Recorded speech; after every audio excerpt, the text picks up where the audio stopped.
We're underneath the hood of our 1970 Plymouth Cuda. This guy is the real deal. This is a numbers matching engine and transmission in this vehicle. I had the opportunity to be underneath the vehicle for a short period of time and did check the numbers, and they absolutely positively are the correct numbers for the engine and the transmission in this vehicle. It's the original 383 N-code car that this vehicle was born with. Most of the paint on this thing is, I can't tell you that the engine's been out. I'm sure it's been out and refreshed, but it really appears to be an original engine. Still has the original cast iron exhaust manifolds on it. It has the shrouding that goes over the manifolds that they used for 70 and 71, where they ducted some hot air into the intake system. That worked real well. All the PCV connectors are still intact on the vehicle. It has the original Presto light distributor with the tan cap.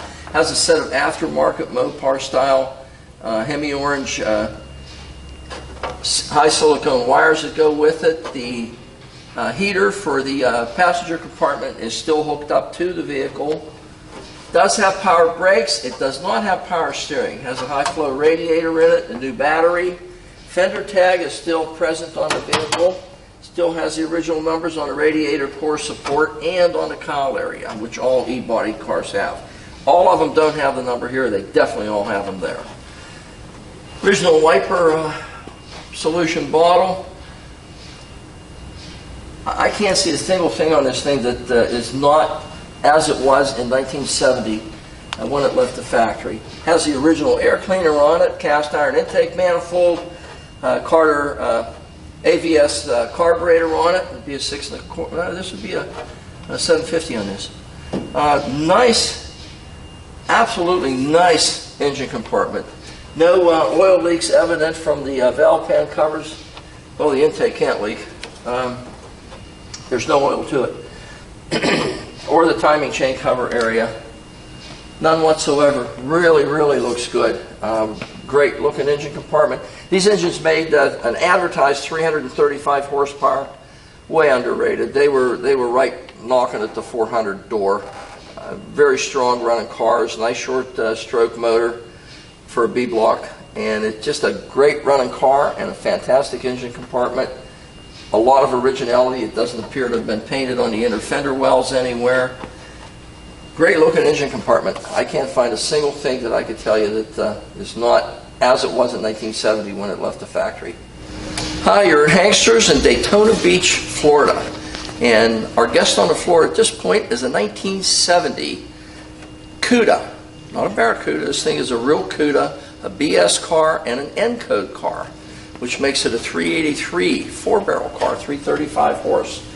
Let's go over this thing and see what we can find for you. But this thing, just from walking around it once, I don't think we're going to find much. Paint on this thing is absolutely show quality. I don't use that term very often, but I very seldom see a paint job that equals this. We have nice ones. We just did one on a 71 Challenger car, and the paint was absolutely gorgeous on it. This is a step above everything else. This is as nice as it gets. 1/8 of an inch the whole way around this guy. You can see the fitment of the hood to the front fender. Original equipment Mopar clips and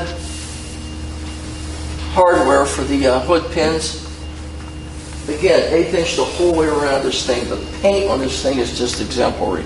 I can't even over-describe how nice the paint is on this car. No one's messed with the filler panels in the scoop area. A lot of guys take those out, cut them out, and allow air to go in, which you can do. This is originality, and that's what this car exemplifies, is the originality of a 1970 383 N-code Cuda. Argent finish around the headlights. This is all plastic, of course. The grille area, there's no pieces missing, no chips, no marks. Plymouth designation. Again, original Argent style paint on it. Trim around the entire grille area. I can't find a single mark anywhere. Bumper fitment, spot on. Both for linearity and elevation, it's as nice as you'll ever find. Of course, fog lamps that everyone wants on a Cuda. Nice clear lenses on them. The front valance, again, you know, your Argent area trim piece that goes in there. Nice as can be. No pull marks on the front of the valance. Red streaks through the blacked out grille area. Really add a lot of detail to this vehicle. The front end of this car is absolutely as nice as you will ever find. Chrome on the bumper. I can't see a single mark, a single little scuff or anything on it. It's just as nice as you'll ever find. Again, the fitment, the originality, the color, everything on the front end of this car is just spot on. Let's see what we can find on the driver's side. Okay, driver's side of our Hemi Orange Cuda. Side marker lamp, flush as can possibly be. Nice clear lens. Wheel lip molding. No marks whatsoever. Absolutely none. Again, look at this. This is just like that Challenger we just did. Just as nice a fitment as you would ever hope to find. Trim around the front windshield. No marks, no scuffs. I'm going to say it's not a tinted windshield, but it's very difficult to tell on this light. It may be, but I just can't quite see a band of tint across the top. But no marks on the glass at any point anyway. So again, original arms, aftermarket blades on it. The fitment of this thing's amazing. This cannot be any more precise than it is here. This is absolutely as good as it gets. It almost equals what you'd find on a Porsche or a Ferrari. That's how nice the fitment is on that guy right there. The roof on this is just like a sheet of glass. No imperfections, no dings, no marks, no blotching in the paint whatsoever. It's hard to tell, but these cars, they appear to be a solid orange color. They're not. When you get them out in the sunlight, they do have some metallic in them. It's like a gold metallic in them. It really shines out. Fantastic color paint that Mopar chose to put on these cars. Standard, conventional mirror that's on the side of it. Windows wipes are, I think they're original, but they are as nice as you would ever find. There's no reason to even consider replacing them. Rubbers around the windows. No marks or anything, just as nice as can be. I think they're original too. They definitely do not need replaced. Drip rail, stainless. No marks at all. Chrome on the door handle. As flawless as can be. Wow, look at this. As good as some of these cars are, this one's better. I mean, this is one of those where I can't tell you we need to tweak this or tweak that. That door's, we're not even, the only thing we're going to do is open and close it. That's it.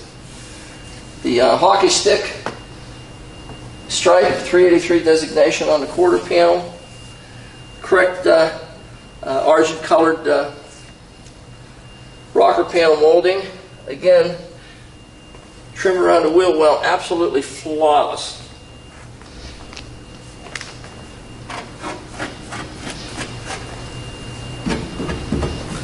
No mud in that guy. That's all original tin. Again, the side marker lamp, just as flush fitment as could possibly be. 15-inch rally wheels with BFG tires on them. White leather. Nice addition. It is the correct style rally wheel that would have come on this car with the correct Argent type centers. Fantastic wheel. This is the most popular wheel on a Mopar at this point, are the rally wheels. You got them. Let's go around the back, see what we can find for you there. Okay, we're around the back end of our 1970 Cuda N-code car, 383, a real 383 car. Neglected to mention when I was over there, but the hat rack in this thing, the shelf, rear shelf is as nice and new as could possibly be. No marks on the rear glass, and the trim around it is absolutely as positively nice as it could ever fit. You can't even put a fingernail between the body and the polished stainless trim on this car. 1/8 of an inch the whole way around this rear deck. As you can see, it's just as nice as can be. And the paint on it is the same as it was on that hood on front or down the side of this car. The paint on this car is just, you'd have to see it to really appreciate it. It's absolutely fantastic. And again, the fitment, look, it does not get much better than that. Trim around the back end. This is correct semi-flat black, the way it's supposed to be. Cuda designation.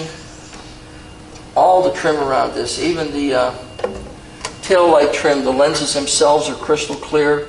The chrome trim around them, no pitting or marks that I can detect anywhere. Chrome on the back bumper. Appears to be original back bumper too.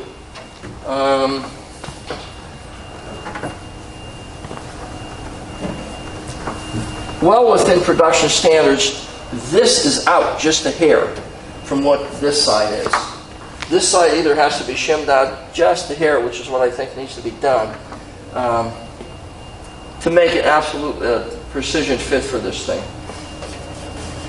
Bumperette's nice as can be, and they still have the original rubber boots that go between the bumperette and the rear valance area where it's cut out. Of course, the standard Cuda high-performance exhaust system that transitions through the rear valance on this vehicle, and it has no pulls or any marks or anything on it. The tips are really lined up just as nice and sweet as they could possibly be. And the back end of this car is just as nice as the side and the front. There's absolutely nothing other than that little tweak on the bumper that I can find so far in this car. That's it. Let's see what's on the passenger side. Okay, up the passenger side of our 383 Cuda. Side marker lamp, just as sweet as you'd ever find. Absolutely as nice as you'd find. Tinned. No Bondo whatsoever anywhere. Again, the trim around this back window is just, I don't even know how they put it on with such precision. I really don't. But it's on there and it is absolutely flawless. Quarter panel paint the same way as it was on the rest of the car everywhere. Again, look at this door. This is totally amazing. Totally amazing. Chrome is perfectly like new on the door handles themselves. Drift rail,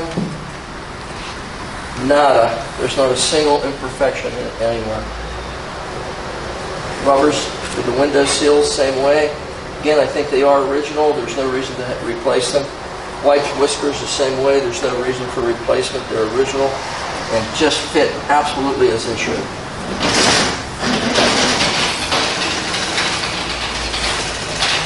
Paint on the door.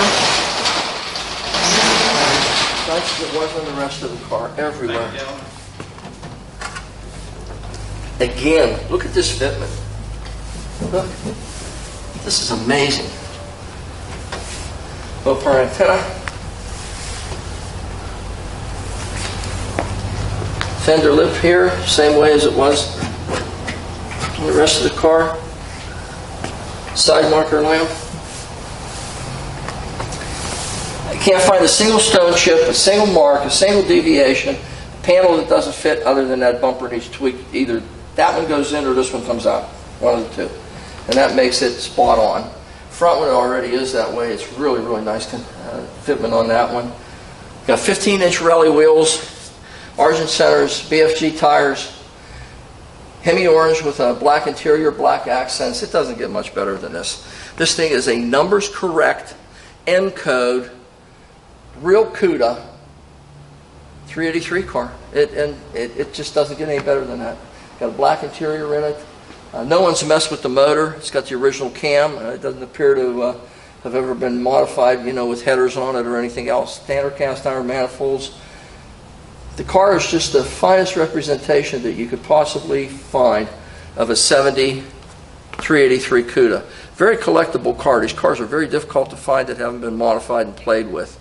And completely redone. This car is not that car. This car is a car that had just an exemplary paint job laid on the original tin that this car was born with. The driveline is original. We're going to go over the interior for you next, which, just from sitting in it, I know that the car is just flawless inside as it is on the outside. This car is available at Hanksters in Daytona Beach, Florida. We haven't priced it yet. We've had a few of these cars. They don't seem like they last very long when someone finds out what they are. It's just a numbers matching car, a difficult car to find, especially in that color combination. So take a look at it. Hangsters, Daytona Beach, Florida. Well, we're inside of our 1970 Plymouth 383 N-Code Cuda. Black interior, Hemi-orange car on the outside. Fantastic looking car. Original dashboard in the car. Still resilient, no cracks or marks whatsoever. Yeah, I found one. In fact, I found two. Make that three. There's a hairline crack here, here, and here. Again, the original dashboard, so, you know, we're not going to replace it. It's originality. I don't even know. I can't even put a fingernail in it, so that's how small they are. Hardly noticeable. They're there. Could not see them from outside. Still resilience on the three spokes for the steering wheel. Wood grain finish on it. It's just as though it was new yet. Very, very nice. Original equipment, standard gauge package on it, speedometer, fuel temp, an amp. Does not have a clock. Original equipment, AM radio in the car. Headliner is just as nice and tight as you could possibly hope for. No deterioration around the mirror. The night-day designation still clear as can be. Carpeting in the car is just as nice and clean as could possibly be. I'm going to say it's original carpeting. Doesn't really have any deterioration to it. It really looks good. It really looks nice. The seats appear to have been redone. Nice fresh padding in them everywhere, backs and seating area. The back part of the car, the side panels in the back, there's no deterioration, no flaking or cracking or anything on them. They're just absolutely as new. Door handles the same, or window cranks the same way. All nice, bright and shiny. The handles are nice, look like absolutely brand new. Again, the back seat area is just as fresh and nice as it is in the front. No marks, no scuffs or anything on the interior anywhere, absolutely nowhere. It is a column shift car. It does not have a console. It has buckets, no console, which designates that it would have a shift on the column. Original sun visors on the car. Check this out. It still has the original shoulder belts for the front seating area. Still has the original ones. Amazing. It's as nice as can possibly be in here. Door panels, again, absolutely like new. Cuda designation on them. The openers, the chrome on them is flawless. The armrest pads, which are usually deteriorated, are just like new on this particular vehicle. Lock mechanisms function as they should. Nice clear white where it says vents to open the vents for the ventilation for the car. Dome light that works. This car's as nice inside as it was on the outside, really, other than, just recapping this, the only thing I can remember seeing is a little bumper adjustment in the back. We're not touching the doors.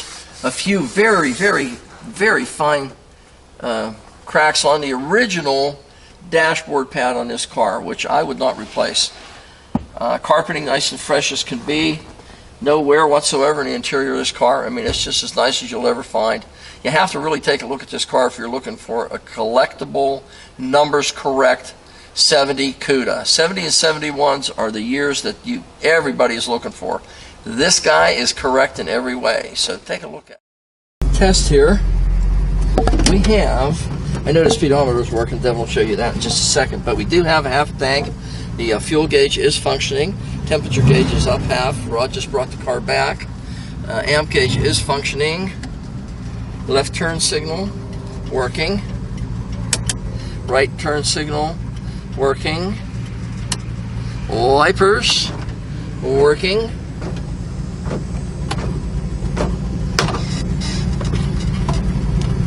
Radio not working. Guaranteed. Yep, they'll work. Fan working for the heater. Horn also working. So we're good to go. Go for a little ride in this guy.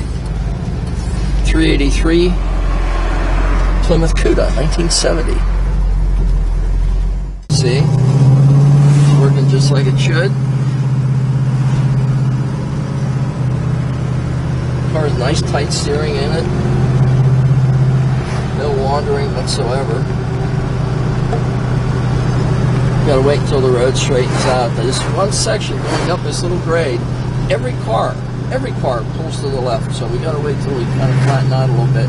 Let go of the steering wheel. So here is on top, car going straight. No hands on the wheel. Let's see how it stops. No hands on the wheel. Flat as can be.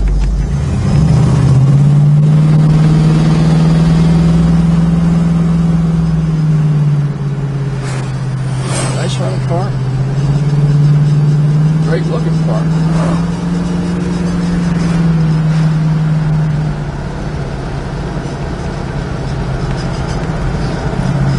Reminds me of home. It really does. In 1970, my dad had a 1970 Cuda. Same as this. Orange, black interior. This had a console and a shifter on the console. It was an automatic 391 gear car. But same identical car as this, basically. Same hockey stripe on the side of it. Nice straight car.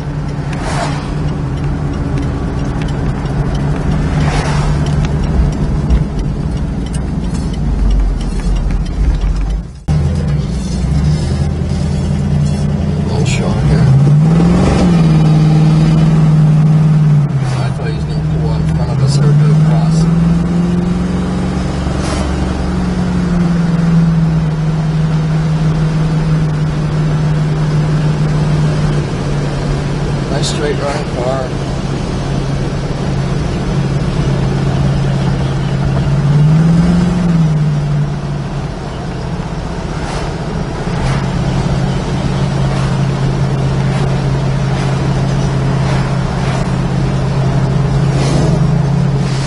Well, we're underneath our 1970 Plymouth Cuda, real Cuda.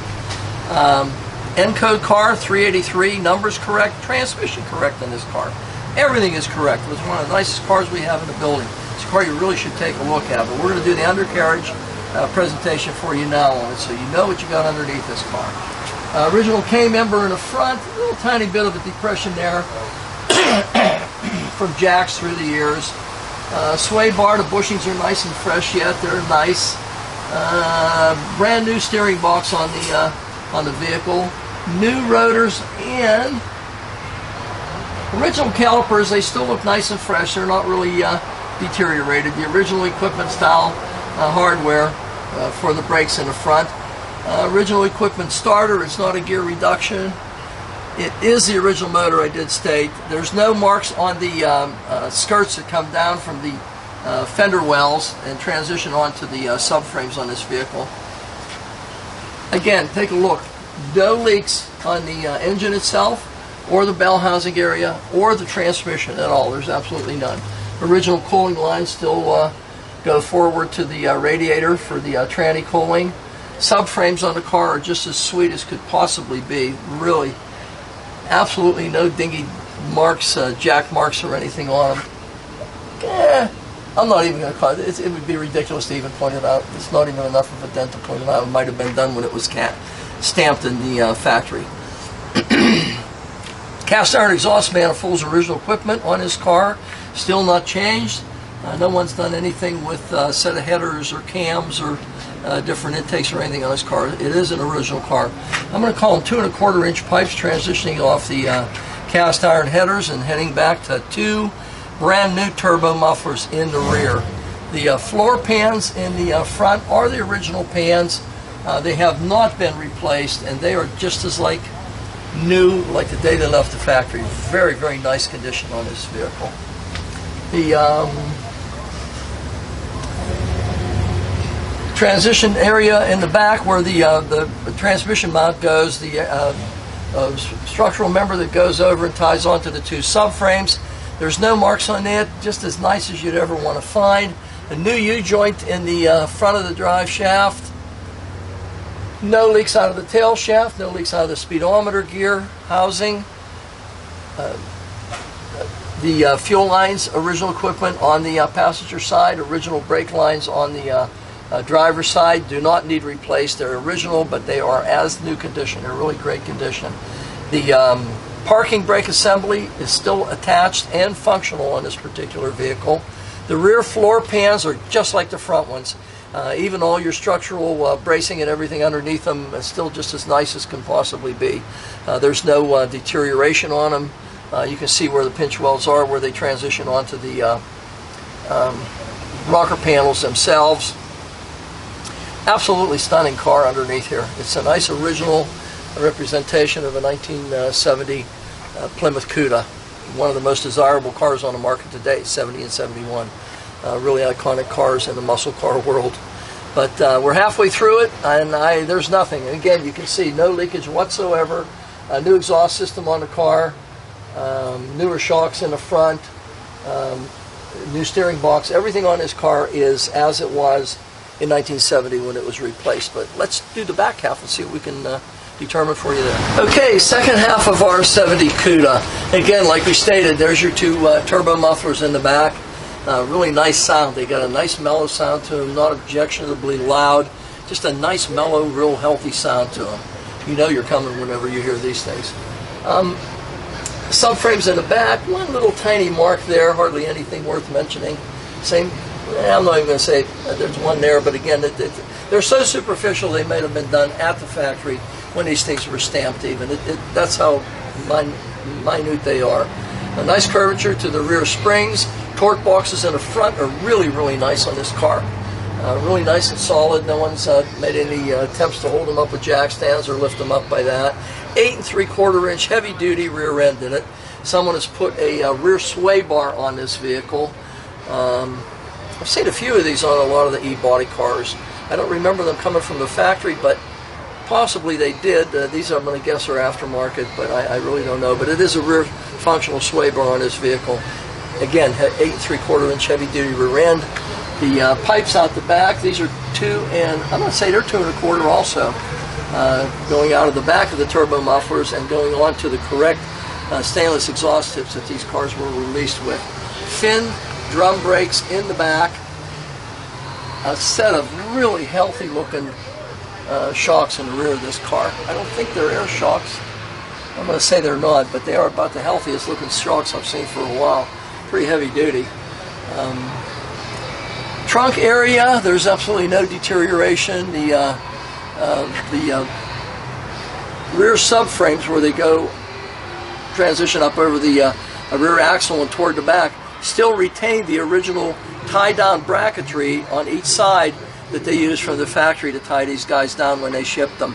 Original gas tank, it is not a replacement, it is original and does not need replaced. It's as new as you ever find one. The floor pans in the back, in the trunk area itself, original and absolutely as new. The fenders, the rear quarter panels, drop downs, still have the tabs on the inside of them. The trunk area where it transitions onto them is just as fresh and clean and nice as could possibly be. All original tin that I can see. I don't see anything replaced anywhere on the undercarriage of this vehicle. And again, take a note that there are no oil leaks. At this point in time anyway, these are collector cars, and you know we can't guarantee them for life, and they do begin to have a drip here or there after a period of time just because of the way they're assembled and the materials that were used at that point in time for assembly. Most of them were cork gaskets. The undercarriage is just as nice as it was in 1970. Again, no leaks on it. Pan in the back where the exhausts go through. There's no pull marks or anything on it. This car is as clean and nice a vehicle underneath as you could possibly ever find. You'll see Devin has a bunch of high-resolution still photos for you to take a look at, and he'll do a walk around and give you some video presentation also underneath. But that gives you enough ammunition once we do a drive of this car that you have everything that we've seen together on this car for you to make a determination if you're interested or not. But it is here at Hanksters, Daytona Beach, Florida, and it's a beautiful car, great color.